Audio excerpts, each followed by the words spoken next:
GIS in Logistics and Transportation for a Dairy Cooperative Society in Kenya, Moses Mirimi Njiji. This study was carried out to address milk collection challenges of a local dairy company in Kenya. The fundamental activity of a dairy is the collection and delivery of milk to the processing plant. This activity is as complex a chain as any other in the field of logistics. The study took a case study of a fast-growing dairy company operating in the capital city of Nairobi. The dairy company, popularly referred to by its marketing trade name Fresha.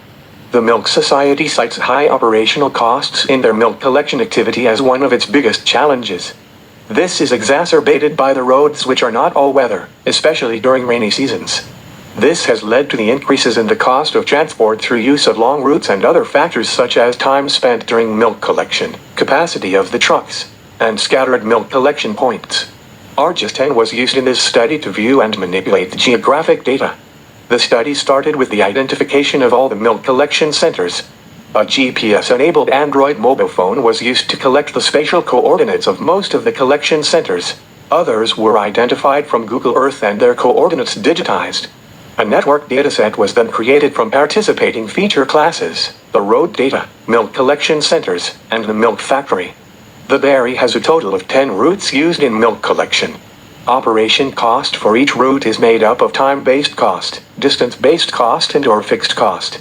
The dairy makes use of trucks that have a capacity of 8,000 liters per collection.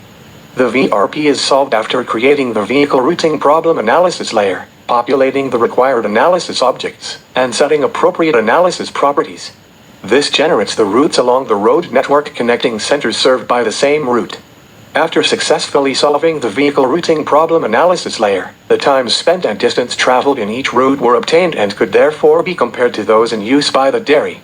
A GIS database with all the milk collection centers, administrative boundaries, roads, major shopping centers was compiled, from which necessary maps such as the dairy's catchment area could be easily retrieved and printed for spatial awareness and empowerment of the dairy staff in its operations and planning. This database could easily be expanded to accommodate other milk collection centers, and for planning further expansion of the dairy activities. The results show that the total distance traveled currently was far greater than the optimal routes generated via VRP solution. However, simulation of the 8 routes showed that the generated optimal routes were more costly in distance S, but saved on time by 1 hour 26 minutes. In conclusion, analysis and simulations performed, and it is evident that if the use of GIS and logistics in route planning and scheduling would bring benefits to the dairy company,